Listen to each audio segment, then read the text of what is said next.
ఈరోజు మన మహబూబాబాద్ జిల్లా హెడ్ క్వార్టర్స్లో ఈ నెల 30 తారీఖు నాడు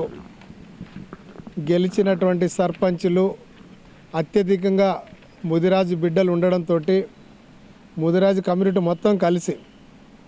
వారిని 30 తారీఖు నాడు సన్మానించుకోవాలని చెప్పేసి ఒక గొప్ప కార్యక్రమం శ్రీకారం చుట్టినందుకు ఈరోజు మన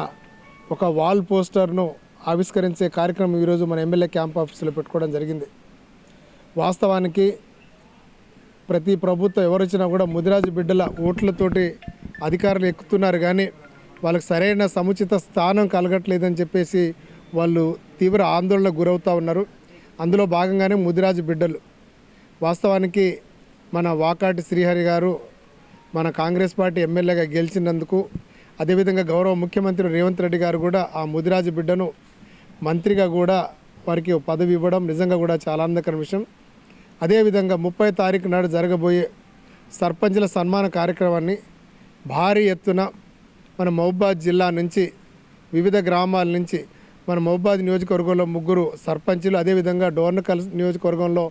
5 సర్పంచులు, మొత్తం మన మహబూబాబాద్ జిల్లాలోనే 8 మంది ముదిరాజు బిడ్డలకు సర్పంచులుగా వాళ్ళకి అవకాశం దొరికింది. కాబట్టి అందరూ భారీ ఎత్తున మనం అందరం కదిలి 30 తారీఖు నాడు ఏదైతే సర్పంచుల సన్మాన కార్యక్రమం ఉందో దాన్ని విజయవంతం చేయాల్సిందిగా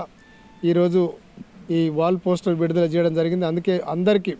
పేరు పేరున నా ధన్యవాదాలు, కృతజ్ఞతలు తెలియస్తూ, ఎందుకంటే ముదిరాజు బిడ్డలు ఇక్కడికి వచ్చేసి వాళ్ళ కులం ఏదైతే ఉందో ఎవరికెంత వాళ్ళకంత హక్కు కల్పించాలనే నినాదం గౌరవ ముఖ్యమంత్రి వర్యులు రేవంత్ రెడ్డి గారు, అదేవిధంగా పిసిసి అధ్యక్షులు మహేష్ కుమార్ గౌడ్ గారు కూడా వాస్తవానికి బీసీలకు కులగణన జరగాలి, వారితో వారికి అంత ప్రాధాన్యత ఇవ్వాలనే నినాదంతోనే ఈరోజు మన వ్యవస్థ మొత్తం నడుస్తూ ఉంది. అందుకే ఈరోజు ముదిరాజు బిడ్డలు వారందరికీ దాదాపు 1600 మంది మన రాష్ట్రంలో గెలిచిన సర్పంచులందరికీ హార్దిక శుభాభివందనాలు తెలియజేస్తూ